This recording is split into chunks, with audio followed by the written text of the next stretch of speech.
We've got a wonderful show coming your way. Later, you'll meet Mac, Fort Worth's Ronald McDonald House dog. And later still, our Mission Possible team checks in with a sad story of a horse hoarder. But don't worry, it has a happy ending.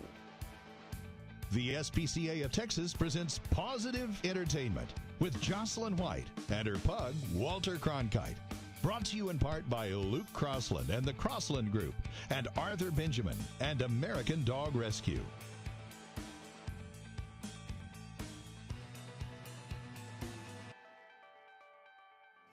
Hello everybody, I'm Jocelyn White and welcome to Pawsitive Entertainment. My four-legged co-host is a puggle named Walter Cronkite, Pug of Texas, and we call him Cronkite. And we got a great show coming your way today. Later, you'll meet Mac. He's Fort Worth's Ronald McDonald House dog. And later still, our Mission Possible team checks in.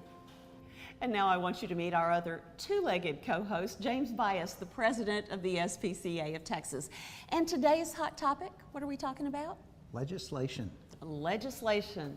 Sounds like a mouthful, but it really is important when it comes to your animals. Well, you know, our pets, just like people, have to obey the rules. And if they don't, we have to make sure they do. well, and they can't read the rules. So Right. it's really left up to us, or their caretakers, to make sure that they're abiding by the laws that are enacted on a national, state, and local level. And it's kind of hard to know what they are, but there are some you really need to know. For instance, how many animals are allowed in your household? And for different cities, different numbers. Some cities don't have a limit at all. I think Dallas is right around 5 pets that you're allowed to have. Hear that, honey? I get one more. I only have 4. And they have to be spayed or neutered in Dallas unless you have a special permit. So you need to check with, you know, the law enforcement agency or community where you're at to find out what the laws are. What the legal limit is. Usually we talk about that in another venue. But what else should we talk about today? What other law or ordinance is important? Well, in the state of Texas, it's mandatory that every animal adopted from a shelter be spayed or neutered. Right. And there's always attempts in local municipalities to also have a mandatory spay-neuter ordinance like Dallas and Arlington have. But we're always looking at tethering bills, poor dogs that are chained up 24 hours a day, 7 days a week. And so, you know, there's a current push to try to strengthen the state tethering laws. And there are penalties, not for the pets, but for the people behind the pets when they abuse the system. So when we see animal fighting, you know, that can run up into a felony in the state of Texas. If we see somebody who is not taking proper care of their dog or cat by providing veterinary care and treatment, they could be subject to a Class A misdemeanor. So it really depends on the severity of the animal cruelty case and the court system that they're going through, and whether it's a judge or a jury that decides the punishment phase. So you really do need to know your law. If you've got any questions or comments, and if you have an idea for a hot topic, just write to me, Miss Jocie, at me.com. That's MISSJOCIE at me.com. I think you're going to love today's Pets and Their People. We travel south of Waxahachie to the farm of Stacy Loftus. And there she has a little guy who uses his puppy pad, and he drinks his water out of a bottle, and he sleeps in a kennel. But he's not a dog. You see, Pokey is a pygmy goat. Where in the world did you get the idea for having a pet pygmy goat? I saw a baby bottle-fed pygmy goat in the vet. And after that I fell in love, said I got to find one. Yeah, and how did you? By accident. And immediately when I found him, I didn't even ask my husband, I just said one. And thank goodness I was about 1 second before someone else. Wow. How big was he, and how did you take care of him? Because he was little, wasn't he? He's bottle fed. He was rejected by the mother, and the bigger billy goats were beating him up. Aww. So the owners grabbed him, brought him in, started bottle feeding him, and we feed him what is called kid milk. And we have fed him for 2 months, 3 times a day. Hi, baby. Oh, those little horns, they're so fun. He does think he's a dog, doesn't he? He does. He does. He likes to be in your lap. He likes to, when we go to the feed store, he's in the car. He has to be in your lap. He follows me around talking to me all day. Yeah, yeah. And he still likes the bottle? He does. What do the people around Waxahachie say when you take him various places? And I'm sure at first they go, well, that's a funny looking dog. That's what people tell me. We get out of the car, we go into the feed store, and people thought, I thought you were bringing a puppy out of that car. No, he's a goat. Will he get much bigger? I don't know that much about goats and pygmy goats. I have to say this is a new one for me. He will not get much bigger than where he is now. He's now 3 months old, so. What do the other pets have to say about him? Oh, they all love him. Now, of course, we don't let him back with the horses because we're not sure. Right. We've introduced him to the horses. Well, you know, sometimes racehorses have goats who live in the stalls with them. They do. So who knows? They do. But the dogs seem to really have adopted him as one of their own. They have. They really like him. He likes you to hold him, doesn't he? He does. Hi, Poke. So why the name Pokey? There is a movie called The Other Side of Heaven. And Hi, it's baby. about a missionary Yeah. went over to an island overseas, and they could not pronounce his name, so they called him Coley Pokey. So his name is Coley Pokey, and we call him Pokey for short. Okey doke. Coming up next, meet Mac, who is working like a dog. And Dr. Cobb is back with everything you need to know about checkups for your pet.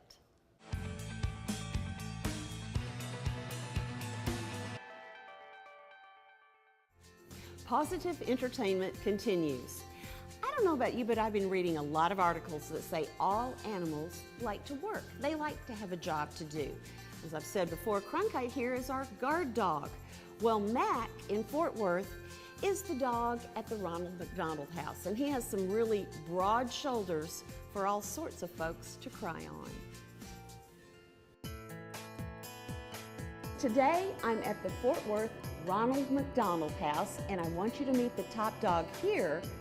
His name is Mac. And he's got the longest eyelashes. Yes, you do. So you told your president, we got to have one of those, and Houston had the first one. Houston got the first dog from a breeder called Lone Star Labradoodles in the Woodlands, and I kind of wanted to see how that was going. Their dog's name is Mogi. After they had Mogi for about 6 months, I contacted the director there, and she said, oh my gosh, I just highly recommend it. I mean, he's just been such a blessing to our house. So we thought we wanted to get our dog from the same breeder, because she said what a wonderful experience it was for them. So we contacted the folks there and told them what we were looking for. And a few months later, she sent a picture of Mac and said she knew what we wanted him for, that we wanted him for the Ronald McDonald House here. And she said, you know, I think this little guy would be a perfect fit. His personality, I can already tell. I guess he was a couple months old at the time, so she already kind of knew. To back up a little bit, the reason the Houston House got their dog from this particular breeder was one of the owners, her name is Lainey, she became acquainted with some of the families who were staying at the Ronald McDonald House in Houston because she had a son that was suffering from cancer. He was being treated at MD Anderson, so that's that connection there. That's how they found out. That even made it extra special for us. We thought we really wanted to buy our dog from them. So we made the arrangements to get Mac, and we were so excited. They were going to drive him up from the Woodlands area. And just all day long, we were just waiting on pins and needles. We saw the car pull up. We're looking out the window, and they get him out of the car, and they go walk around and let him take care of business. And we thought, what is taking them so long? Well, they were saying goodbye. Lainey and her husband and son came in, and they ended up and donated Mac to us in memory of their other son, who indeed had passed away from cancer. We thought that he definitely needed a title, so he is known as our Director of Love and Comfort. Great name. That's his title. He has lived up to that title every day. I mean, he's been an amazing blessing to us as a staff, to our volunteers, and most of all to our families. And not just the children either. Now, one of the things that I think surprised all of us the most is we kind of anticipated him being a big comfort to the kids, mainly. We weren't really thinking about the parents as much. But one of the stories we like to tell is one day we walked out into the office area where you see, where he lays, and there was a mom just laying on the floor, petting Mac and crying. And she had just the night before, I guess, lost her preemie baby. And she was just loving on Mac and telling him how much she loved him and what a great comfort he was. And I mean, it just, of course, broke our hearts, but made us just so grateful that we had him and that he was there to provide that kind of comfort for them. He's not a therapy dog, so he's had no formal training. I mean, this is natural to him. That's unbelievable. Yeah. He's just a great blessing to all of us. And he gets tired sometimes during the day and he goes to his bed and takes a nap. But whenever someone comes in that we think really needs to meet him, a kiddo or a family or a guest or something, we'll just call him and he comes running and he stands and poses for pictures and stuff. So he's just an awesome guy. He is a top dog. He is. He is definitely the Ronald McDonald House top dog. Aw, Mac is such a sweetheart. We want him to live a long, happy life. Same for your pets. Same for mine. Best way to make that happen? Be sure they get regular checkups. Here's today's vet check.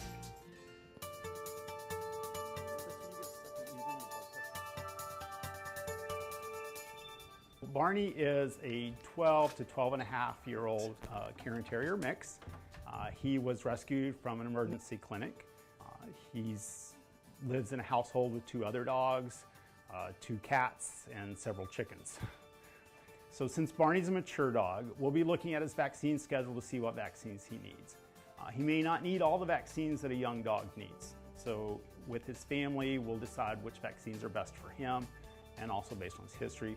We'll also be listening to his heart, we'll be listening to his lungs, and listen to all 4 sides. Everything's nice and quiet. Examining his eyes, his ears.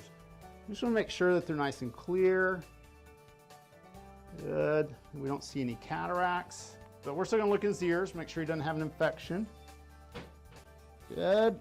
Eardrum looks good. We'll do an oral exam of his teeth as much as he'll let us do. It's got a little bit of gingivitis right on that tooth. We're going to open up Barney's mouth. Good job. I always want to reward them if they did something right. We'll also check his joints for any pain or discomfort. So now we're just going to take and stretch Barney's shoulders, his elbows. Just make sure that he's got good range of motion and no discomfort. We're going to go to his hips. We're just stretching, checking his knees and his little ankles. So far, Barney's not showing any pain or discomfort, which is excellent. As a senior mature pet, additional things that we'll do is x-rays of his chest to look at heart size and his lungs, check for lung tumors. It's very important in dogs over 8 years of age. We'll also be x-raying his abdomen. We'll be looking at liver size, kidney size, checking for bladder stones, making sure his back looks okay. And of course, we'll check his blood pressure today as well. We're going to give him a treat just to let him know it's okay, because Barney's all about food. All right, so we're going to check Barney's pressures just to make sure he doesn't have high blood pressure. And so Barney's blood pressure is 127/60. That is excellent. So we're going to pull a little bit of blood on Barney. So when we pull blood on dogs, we usually go from the neck. It's less painful. We get really good samples. So we'll send this off to the lab and have them check his liver and kidneys and heartworm and cholesterol, his electrolytes, his minerals, and his blood counts. Make sure everything looks good. Vaccines are very important. You know, the veterinarian helps the family decide the vaccines that are correct, and not all dogs are going to take every vaccine, and for some dogs it's not the best for them. But most vaccines should start between 6 to 8 weeks of age, and it's important to do these vaccines as puppies approximately every 3 to 4 weeks. What some people don't realize is that some of the vaccines that we're doing for their pets, dogs or cats, are not just for the cat and dog, but in essence also help protect the family. Rabies, everybody knows about. Very important vaccine. There's been outbreaks, around Dallas in the past several years, and by giving your vaccines as you're directed with your veterinarian, you provide protection for your pet as well as for the rest of your family.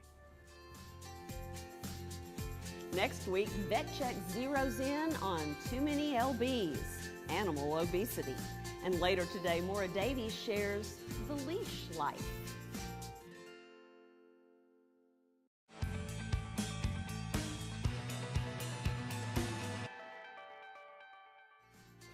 Welcome back to the second half of Pawsitive Entertainment. And with me is my co-host, Walter Cronkite. I am Jocelyn White.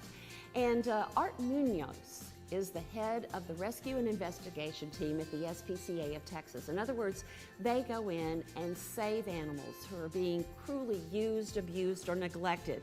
Today's story in Mission Plausible is all about a hoarder, and she hoarded horses. Last year we did a case in Kaufman County in reference to 11 horses that were being kept inside a barn that were malnourished and the hooves were curling up.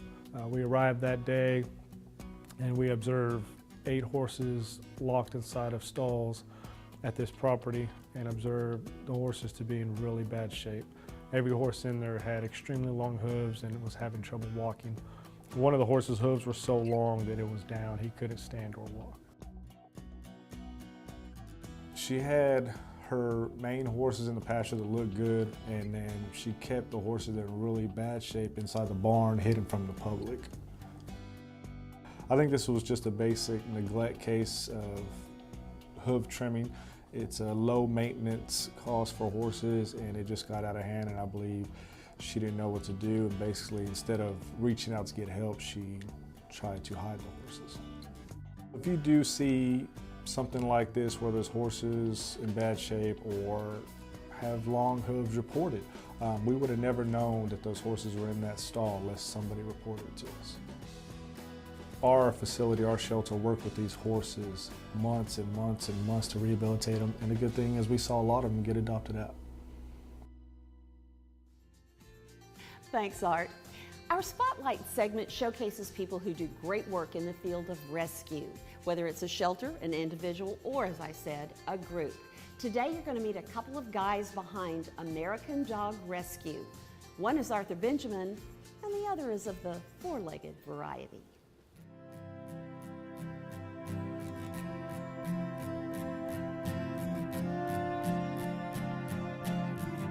I got a call one day about this little Shih Tzu Lhasa Apso mix, about a 4-pound puppy who couldn't walk, and they were asking American Dog Rescue to supply the cart that the dog would live in. And I said, let's take him to Texas A&M first and see if he can be rehabbed. He was originally named Scooter because he dragged his back end behind him until he was 12 weeks old. And he became Tiny Tim because through our therapy, he began to walk. And he was this darling little Shih Tzu Lhasa Apso who I couldn't find a home for, even though he was so good looking and he could walk. And nobody adopted him, so we got stuck together. You know, there's a hotel that when you check in gives you a goldfish to put in your room so that there's something living with you. Staying in hotels is hard. Traveling to cities is hard. It's not hard when you have a little guy like this to take with you. Bandit has made such an amazing difference in my life. As I travel the country, there's always a companion by my side, always someone who's there with the insurmountable, unrelenting love of an animal for a human being. And he looks up to me in a way that I know I have to do things better and bigger so that other people see me the way he sees me, which is he knows who I am and he knows what I can do. I think it's obvious why rescuing dogs is good for dogs. They wind up in a loving home. They wind up with great surroundings and with a relationship with you. But in reality, dogs really rescue us. They're the unconditional love that's talked about in all religions. And having unconditional love around you changes the way you see the world and changes the way you do things in life. As I travel the country and I get into conversations with people about their dogs, the pictures come out and the stories come out about how their lives and their families' lives have been changed. Those stories need to be told, because the more people who know that dogs change people's lives, the more people will adopt dogs and make them part of their life.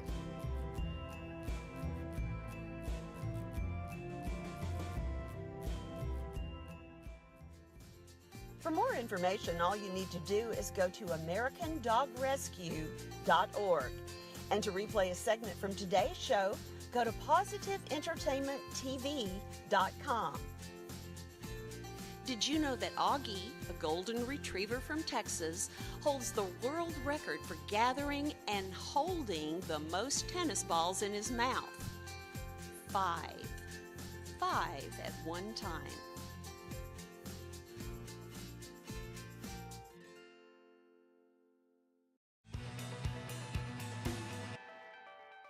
Now, before we head off to our respective kennels today, Maura Davies and Pet Paris have something to say when it comes to the best leashed animals, and then some.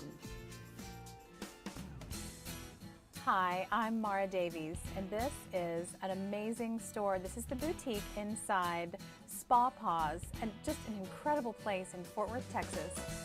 It's the coolest place. There's an amazing discovery around every corner. In here, I wanted to show you a little bit about a few ways that you can take your pet for a walk and have you both basically have a good time. You know, everybody wants to have fun with their pet. Best way to interact with them, get them out and about, enjoy the town.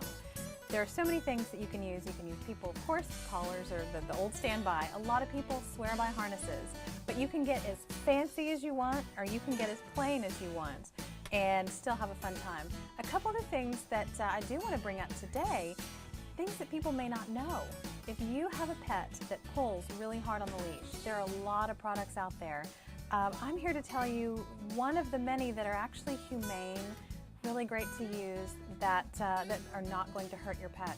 Something called the Weiss Walkie. It's just like a regular leash. It looks very similar. In fact, it comes in many colors. It's just as pretty as any leash you could find. Connect this up to your pet's leash or harness. And then what you do is there's a part where you loop it right underneath your pet's chest, underneath their arms. And so if they pull, it doesn't choke them, it doesn't hurt them. It just gives them kind of a little bit of an awkward feeling, and so they stop pulling. It's amazing. It's used in shelters around the country, and it'll help you and your big dog enjoy getting out without having any pulling down the street. Nobody wants to fall down. Just another quick tip, a lot of people don't realize that cats can be very easily trained to the harness. This is just one example of a little harness that a cat would be pretty comfortable in. Fully adjustable. Again, you can have it as fancy or as plain as you like. And just gradually you want to get your cat used to being in a harness little by little. Put it on him for just a few minutes one day, take it off. A few minutes the next day, take it off. Gradually work your way up to your cat being wonderfully, wonderfully harness trained. The next step, you can take a leash, attach that leash, and slowly but surely, you and your kitty cat can go on a walk outside. Some cats are not going to like this at all, but there are some cats out there who will absolutely go nuts for it. So who knows, give it a try. You might just find that your cat wants to go on a walk with you. Well, that's a lot of cool stuff for today. Get out there and enjoy the world with your pet. My guy here, he doesn't like them at all. He's a homeboy, but when it comes to fabulous bling on his leash or his collar, well, check it out. This one's from Teacup Tutu Charm. You love those guys, don't you, buddy? And we love you for tuning in, and we hope you will again next Saturday at noon right here on Channel 8. And tell a friend. In the meantime, think positive, everybody. Mama got lipstick on you. Yeah, good boy.